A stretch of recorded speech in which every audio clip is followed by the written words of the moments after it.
So ಚಿತ್ರದುರ್ಗದ ರೇಣುಕಾಸ್ವಾಮಿಯ ಸಾವಿನ ಪ್ರಕರಣಕ್ಕೆ ಸಂಬಂಧಪಟ್ಟಂತೆ ಎಸಿಪಿ ಚಂದನ್ ಕುಮಾರ್ ಅವರು ಸರಿಯಾದ ರೀತಿ ತನಿಖೆ ನಡೆಸಿಲ್ಲ.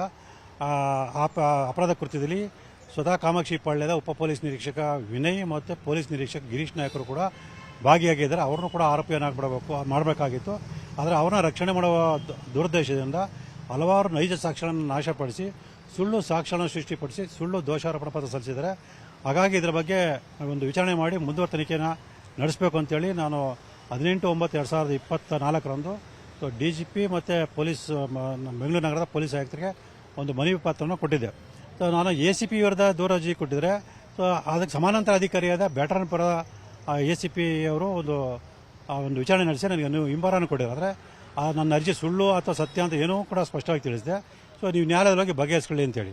ಹಾಗಾಗಿ ಈ ದಿನ ನಾನು ADGP ಇಲ್ಲ ಕಾನೂನು ಸುವ್ಯವಸ್ಥೆಯ ಶ್ರೀ ಹಿತೇಂದ್ರ ಅವರನ್ನ ಭೇಟಿ ಮಾಡಿ ಮಾತನಾಡಿದಾಗ ಅವರು ಬೆಂಗಳೂರು ನಗರ ಪೊಲೀಸ್ ಆಯುಕ್ತರನ್ನ ಭೇಟಿ ಮಾಡಿ ಅಂತ ಹೇಳಿದ್ರು. ಹಾಗಾಗಿ ಈಗ ನಾನು ಅವ್ರನ್ನ ಭೇಟಿ ಮಾಡಿದೆ. ಸೊ ನಾನು ಇದನ್ನು ಮನವಿಯನ್ನು ಮಾಡ್ಕೊಂಡಾಗ ಅವರು ಈ ನನ್ನ ಅರ್ಜಿಗೆ ಸಂಬಂಧಪಟ್ಟಾಗೆ DCP ಗಿರೀಶ್ ಅವರಿಗೆ ವಿಚಾರಣೆ ಮಾಡಿ ವರದಿ ಕೊಡೋಕ್ಕೆ ಆದೇಶ ಮಾಡಿದರು. ಸೊ ಚಿತ್ರದುರ್ಗದ ರೇಣುಕಾಸ್ವಾಮಿಯ ಸಾವಿನ ಪ್ರಕರಣಕ್ಕೆ ಸಂಬಂಧಪಟ್ಟಂತೆ ACP ಚಂದನ್ ಕುಮಾರ್ ಅವರು ಸರಿಯಾದ ರೀತಿ ತನಿಖೆ ನಡೆಸಿಲ್ಲ. ಅಪರಾಧ ಕೃತ್ಯದಲ್ಲಿ ಸ್ವತಃ ಕಾಮಾಕ್ಷಿ ಪಾಳ್ಯದ ಉಪ ಪೊಲೀಸ್ ನಿರೀಕ್ಷಕ ವಿನಯ್ ಮತ್ತು ಪೊಲೀಸ್ ನಿರೀಕ್ಷಕ ಗಿರೀಶ್ ನಾಯಕರು ಕೂಡ ಭಾಗಿಯಾಗಿದ್ದಾರೆ. ಅವ್ರನ್ನೂ ಕೂಡ ಮಾಡಬೇಕಾಗಿತ್ತು. ಆದರೆ ಅವ್ರನ್ನ ರಕ್ಷಣೆ ಮಾಡುವ ದುರುದ್ದೇಶದಿಂದ ಹಲವಾರು ನೈಜ ಸಾಕ್ಷ್ಯಗಳನ್ನು ನಾಶಪಡಿಸಿ ಸುಳ್ಳು ಸಾಕ್ಷ್ಯಗಳನ್ನು ಸೃಷ್ಟಿಪಡಿಸಿ ಸುಳ್ಳು ದೋಷಾರೋಪಣಾ ಪತ್ರ ಸಲ್ಲಿಸಿದ್ದಾರೆ. ಹಾಗಾಗಿ ಇದರ ಬಗ್ಗೆ ಒಂದು ವಿಚಾರಣೆ ಮಾಡಿ ಮುಂದುವರೆದ ತನಿಖೆಯನ್ನು ನಡೆಸಬೇಕು ಅಂತೇಳಿ ನಾನು 18/9/2024ರಂದು DGP ಮತ್ತು ಪೊಲೀಸ್ ಬೆಂಗಳೂರು ನಗರದ ಪೊಲೀಸ್ ಆಯುಕ್ತರಿಗೆ ಒಂದು ಮನವಿ ಪತ್ರವನ್ನು ಕೊಟ್ಟಿದ್ದೆ. ಸೊ ನಾನು ACP ವಿರುದ್ಧ ದೂರ ಅರ್ಜಿ ಕೊಟ್ಟಿದ್ದರೆ ಅದಕ್ಕೆ ಸಮಾನಾಂತರ ಅಧಿಕಾರಿಯಾದ ಬ್ಯಾಟರಾಯನಪುರದ ACP ಅವರು ಒಂದು ವಿಚಾರಣೆ ನಡೆಸಿ ನನಗೆ ನೀವು ಹಿಂಬಾರನ್ನು ಕೊಟ್ಟಿದ್ದಾರೆ. ನನ್ನ ಅರ್ಜಿ ಸುಳ್ಳು ಅಥವಾ ಸತ್ಯ ಅಂತ ಏನೂ ಕೂಡ ಸ್ಪಷ್ಟವಾಗಿ ತಿಳಿಸಿದೆ. ಸೊ ನೀವು ನ್ಯಾಯಾಲಯದೊಳಗೆ ಬಗೆಹರಿಸ್ಕೊಳ್ಳಿ ಅಂತೇಳಿ. ಹಾಗಾಗಿ ಈ ದಿನ ನಾನು ADGP ಇಲ್ಲ ಕಾನೂನು ಸುವ್ಯವಸ್ಥೆಯ ಶ್ರೀ ಹಿತೇಂದ್ರ ಅವರನ್ನ ಭೇಟಿ ಮಾಡಿ ಮಾತನಾಡಿದಾಗ ಅವರು ಬೆಂಗಳೂರು ನಗರ ಪೊಲೀಸ್ ಆಯುಕ್ತರನ್ನ ಭೇಟಿ ಮಾಡಿ ಅಂತ ಹೇಳಿದ್ರು. ಹಾಗಾಗಿ ಈಗ ನಾನು ಅವ್ರನ್ನ ಭೇಟಿ ಮಾಡಿದೆ.